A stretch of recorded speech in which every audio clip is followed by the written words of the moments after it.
জাতীয় সঙ্গীত নিয়ে একটা আলাপ উঠলো, যে জাতীয় সঙ্গীত এটা কি বাংলাদেশের জন্য লেখা হয়েছিল নাকি অবিভক্ত বাংলার জন্য তৈরি করা হয়েছিল? অবিভক্ত বাংলার জন্য যদি তো লেখা হয়ে থাকে, আমার সোনার বাংলা বলতে যদি গোটা পশ্চিম বাংলা আর এ বাংলা দুইটাকে বোঝানো হয়ে থাকে, তাহলে সেক্ষেত্রে সেটা কিভাবে বাংলাদেশের জাতীয় সঙ্গীত হয়? এই দেশের জন্য তো এটা লেখা হয়নি, এটা তো লেখা হয়েছে ভারতের একটা অংশ আর দেশের একটা অংশের জন্য। রবীন্দ্রনাথ যখন লিখেছেন তখন তো এদেশের জন্ম হয়নি, তাহলে এটা কিভাবে দেশের জাতীয় সঙ্গীত হইতে পারে? ভারতীয়রা তাদের ধর্ম মতে পূজনীয়, যে তাকে মা বলে সম্বোধন করে, আমরা মুসলমানরা তো সে বিশ্বাস করি না। তাহলে এই জাতীয় সঙ্গীত কিভাবে আমাদের দেশের জাতীয় সঙ্গীত হতে পারে? এটা একটা আলাপ উঠছে, এটা কোনো চূড়ান্ত বিষয় না যে হ্যাঁ তাহলে বাদ দিয়ে ফেলতে হবে, দিয়ে ফেলছে বা কিছু। এই আলাপ উঠার পর আপনারা দেখছেন বাম পাড়ায় আগুন ধরেছে, তারা এটা নিয়ে এমন ভাবে আওয়াজ তুলেছে মনে হচ্ছে দেশ শেষ হয়ে গেল। কিন্তু এখন দেশের স্বাধীনতাই যখন হুমকির মুখে, সার্বভৌমত্ব যখন হুমকির মুখে, দেশের বিরুদ্ধে সকাল বিকাল যখন মিথ্যাচার চলছে, তখন তাদের সবার মুখে কুলুপ। এই মানুষগুলো শয়তানি যুগ যুগ ধরে আলেম ওলামারা আপনাদেরকে বলে আসছে, আপনারা হয়তো কেউ বিশ্বাস করেছেন, কেউ করেন নাই। এখন সময় এসেছে প্রকৃত শয়তান দেখার। শয়তান দেখার খায়েশ যদি থাকে কারোর, তো এদের চেহারার দিকে সকাল বিকাল তাকালেই শয়তান দেখার খায়েশ পুরা হয়ে যাবে, যে মানুষরূপী শয়তান কিভাবে হয়, মানুষ কতটা ভণ্ড হয়, কতটা ইতর শ্রেণীর হয়, কতটা মানুষ বিচারী হয়, মুনাফিক হয়। এটা এদেরকে না দেখলে বোঝার কোনো উপায় থাকবে না। তারা দেশের প্রেম আর দেশের মায়া এমন ভাবে জিগির করবে। আজ বহু বছর ধরে আলেমুল আমাদেরকে আসামের কাঠগড়া দাঁড় করে রাখছে। আলেমুল আমারা দেশের কোনো সুবিধাই ভোগ করে নাই, না সরকারি কোয়ার্টার পাইছে, না সরকারি টাকা পয়সা লুট করছে, না অন্য কোনো কিছু। কিন্তু দেখবেন দুর্দিনে সবার আগে জান দিয়া, জীবন দিয়া আলেমুল আমারা সবার আগে চলে যাচ্ছে। ভাইরা আমার, এই তথাকথিত সুশীল শয়তানগুলোকে এবং তাদের শয়তানিগুলোকে চিহ্নিত করার সময় আমাদের আসছে। মসজিদের মেম্বরগুলো থেকে এখন এই আওয়াজ উঠছে, দেশকে ধ্বংস করার যে চক্রান্ত ইসকন করছে, তাদেরকে আর এদেশের শান্তিপ্রিয় হিন্দু ধর্মাবলম্বীদেরকে আমরা এক করে ফেলতে চাই না, গুলিয়ে ফেলতে চাই না। হিন্দুত্ববাদ এক জিনিস আর হিন্দু আরেক জিনিস। এদেশের যারা হিন্দু ভাইরা আছেন, বৌদ্ধ খ্রিস্টানরা আছেন, তারা শান্তিপ্রভী দেশের নাগরিক, তাদের সে অধিকার আছে। তারা নির্ভয়ে দেশে তাদের সকল কার্যক্রম পরিচালনা করবেন, কেউ সেখানে বাধা দিতে যাবে না। গত দুর্গাপূজার সময় আপনারা দেখেছেন মাদ্রাসার ছেলেরা, মসজিদ থেকে মুসল্লিরা কিভাবে বের হয়ে মন্দিরগুলো পাহারা দিয়েছে। পৃথিবীর কোন দেশে এটা দেখানো যাবে? এই দেশে আছে। এদেশের হাজারটা দোষ আপনি বলতে পারবেন, কিন্তু এদেশে মানুষের ধর্মীয় সহনশীলতা, এটার নজির পৃথিবীর অন্য 10টা দেশে আপনি খুঁজে পাবেন না সচরাচর। কিন্তু এরপরেও আমাদেরকে দোষী বানানো হচ্ছে। এখনো যদি আমরা সরব না হই, সজাগ না হই, এসব শয়তানদের শয়তানিকে মোকাবেলা করতে ঐক্যবদ্ধ না হই, তাহলে একসময় দেখা যাবে আমাদের পায়ের তলার মাটিটা নেই, হাতছাড়া হয়ে গেছে। তখন আফসোস করে আর কাজ হবে না। আমাদের পাশে হায়দ্রাবাদ সহ বহু নজির আছে, সিকিম আমাদের পাশে আছে। এই সিকিম, এই হায়দ্রাবাদ কিভাবে ওরা গ্রাস করেছে বাংলাদেশকে নিয়ে, তারা সেরকম পরিকল্পনা করে বসে আছে। খুল্লুম খোলা তাদের বিভিন্ন টেলিভিশন চ্যানেলগুলোকে, বাংলাদেশে এক অংশকে তারা তাদের মধ্যে নিয়ে নেওয়ার জন্য তারা মামুর বাইরে আবদার তুলতেছে সকাল বিকাল। এগুলোর সুযোগ তখনই পাচ্ছে আমরা যখন মনে করছি আমি তো ভালো আছি, আমার কি দরকার এগুলো নিয়ে মাথা ব্যথা করা। একজন মুসলমান তার দায়িত্বশীলতার পরিচয় এখানে দিবে যে আল্লাহর জন্য, আল্লাহর সন্তুষ্টির জন্য, মুসলিম ভূখণ্ডের নিরাপত্তার জন্য, মুসলমানদের নিরাপত্তার জন্য এবং গোটা সব ধর্মের মানুষের নিরাপত্তার জন্য তিনি সবচেয়ে বেশি সজাগ থাকবেন। আমরা গত জুমায় বলেছিলাম নবী সাল্লাল্লাহু আলাইহি সাল্লাম ঐতিহাসিক মদিনা সনদ বাস্তবায়ন এবং রচনার মধ্য দিয়ে অন্য ধর্মাবলম্বীদের সাথে শান্তিপূর্ণ সহাবস্থানের ঐতিহাসিক লিখিত দলিল পৃথিবীর ইতিহাসে প্রথম তিনি করেছেন, তার আগে কেউ করেনি। সর্বপ্রথম লিখিত চুক্তি, অন্য ধর্মাবলম্বী বা কয়েক ধর্মের মানুষরা শান্তিপ্রবে একটা ভূমিকে থাকবে, প্রত্যেকে কেউ কারোর ক্ষতিগ্রস্ত করবে না, বরং একে অন্যের বন্ধু হয়ে থাকবে, এই মর্মে নবী করিম সাল্লাল্লাহু আলাইহি সাল্লাম ঐতিহাসিক শান্তি চুক্তি মদিনা সনদ তিনি করেছেন। আমরা সেই নবীর উম্মত, বিধায় আমাদেরকে সংখ্যালঘুদের অধিকারের সবক দেওয়ার প্রয়োজন নাই। শুধু নিজেদের দিকে তাকালেই হবে যে বাতির নিচে অন্ধকার, কি পরিমাণ মুসলমান নির্যাতন তোমাদের এলাকাতে, তোমাদের দেশে, তোমাদের ভূমিতে চলে। দুর্ভাগ্য আমাদের, আমরা মুসলমানরা অনেকে মনে করি ভারতে মুসলমান নির্যাতন হচ্ছে, আমাদের দেশে তো হচ্ছে না, সমস্যা কি? তো তাদের ব্যাপার।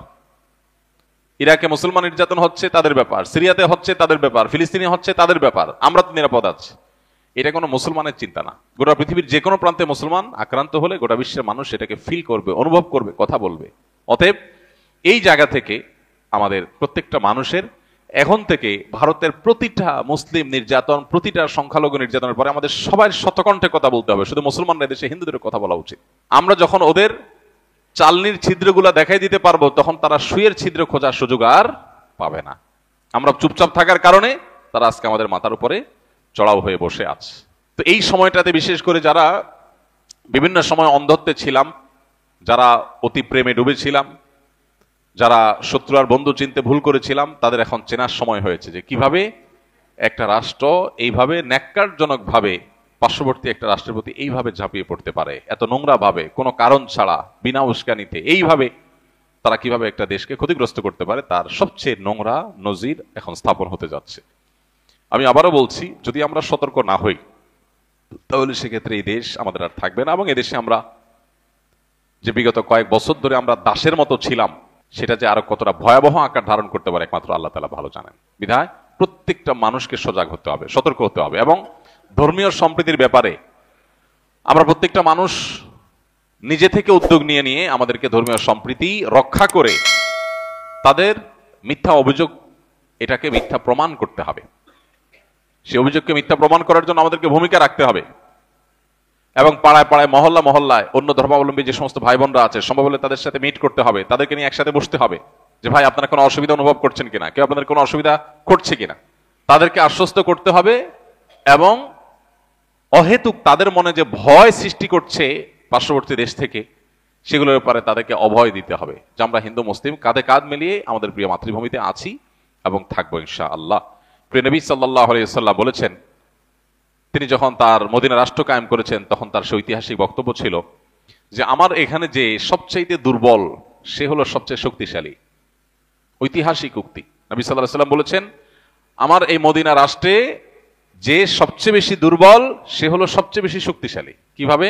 যে ব্যক্তিকে সবাই কোণঠাসা করে রাখে, দুর্বল করে রাখে, ভীত সন্ত্রস্ত করে রাখে, দমিয়ে রাখতে চায়, চাপিয়ে রাখতে চায়, তার অধিকার কেড়ে নিতে চায়, তাকে দুর্বল করে রাখতে চায়, যে দীনহীন, মিসকিন, অসহায়, এই মানুষটা নবী সাল্লাল্লাহু আলাইহি ওয়াসাল্লাম তাকে বলছেন যে মদিনার রাষ্ট্র তোমার সাথে আছে এবং তোমাকে রাষ্ট্র তোমাকে সঙ্গ দিয়ে শক্তিশালী করছে, যে তোমার হাতের সাথে রাষ্ট্রের হাত আছে, তোমাকে কেউ দুর্বল যেন করে ফেলতে না পারে।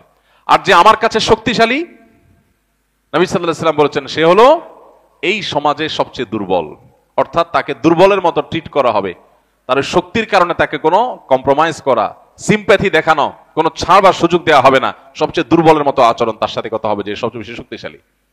অতএব আমরা আমাদের পার্শ্ববর্তী যে সমস্ত অন্য ধর্মাবলম্বী ভাইরা বোনেরা আছেন তাদের সাথে মিট করব, সম্ভব হলে বসবো এবং তাদেরকে বোঝাবো যে ভাই কোনো অসুবিধা আছে আপনাদের, কোনো কষ্টে আছেন আপনারা, আপনাদের ধর্মীয় কাজে কেউ বাধা দেয়? আপনারা দেখেছেন এর আগে বিভিন্ন মন্দিরে দেখা গেছে যে অন্য কোনো হিন্দু যুবক বা অন্য কেউ তারাই হামলা করতে গিয়ে ধরা পড়েছেন। আর যতগুলো সংখ্যালঘু নির্যাতনের ঘটনা দেশে ঘটেছে, এটা আমরা সবাই জানি, ওপেন সিক্রেট, বিচ্ছিন্ন দু চারটা যাই ঘটেছে তার সবগুলো হলো রাজনৈতিক, এগুলো একটাও ধর্মীয় না। মুসলমানদের মসজিদ থেকে মিছিল নিয়ে যায় মন্দির ভেঙে দিছে, এই ঘটনা এদেশে ঘটে না, বরং রাজনৈতিক উদ্দেশ্যে কিছু টাকা পয়সা দিয়ে এই ধরনের ঘটনা ঘটানো হয়ে থাকে, তিল হলে সেটাকে তাল করে দেখানোর জন্য। তো এই জায়গাটাতে আমাদের ডায়ালগ বাড়াতে হবে, আলোচনা বাড়াতে হবে। যত বেশি আলোচনা বাড়াবো, তাদেরকে অভয় দিব, তাদের সাথে আমরা মিশবো। আমাদেরও কিছু সমস্যার জায়গা আছে, অনেক মুসলমান আছেন যারা মনে করেন যে হিন্দুদের সাথে অন্য ধর্মাবলম্বীদের সাথে বোধহয় উঠবস করলে, কোনো লেনদেন করলে বোধহয় আমার ইমান আমল চলে যাবে। এই সমস্ত ভুল ধারণার কারণেও এক ধরনের দূরত্ব আমাদের মধ্যে তৈরি আছে, এটা হওয়া উচিত না। আদর্শিক জায়গায় আপনি 100% অটল থাকবেন, আপনার ইমান, আপনার আকীদা, আপনার বিশ্বাসের জায়গায় আপনি 100% পরিষ্কার থাকবেন। আমি তাওহীদের সাথে কোনো কম্প্রোমাইজ করব না, চুল পরিমাণ করব না। আমি এক আল্লাহ বিশ্বাসী, আমি আমার ইবাদত করব, কিন্তু অন্য ধর্মের মানুষ যে আমার বিশ্বাসের সাথে একমত না, তিনি আমার মতে সঠিক পথে নাই, সেটা আমার মতের ব্যাপার, কিন্তু আচরণের ব্যাপার হবে তার সাথে একজন ভাই ভাইয়ের মতো করে। আর আদম আলাইহিস সালামের সন্তান হিসেবে আমরা তো আসলে সবাই ভাই ভাই, তারাও আদম আলাইহিস সালামের সন্তান, আমরাও আদম আলাইহিস সালামের সন্তান, সেই হিসেবে তো আমরা একই বাবার সন্তান। সো এই জায়গা থেকে তাদের মধ্যে, তাদের ব্যাপারে আমাদের অনেকের মধ্যে যে সমস্ত ভুল ধারণাগুলো আছে এগুলো দূর করতে হবে। কোন এলাকাতে যদি হিন্দু হওয়ার কারণে কাউকে কোণঠাসা করার কেউ চেষ্টা করে, আমরা তাদের পাশে দাঁড়াতে হবে। যদিও মুসলমানরা সচেতন সতর্ক, কিন্তু আরো বেশি সচেতন সতর্ক হতে হবে। আল্লাহ তাআলা আমাদের সবাইকে সেই তৌফিক দান করুন।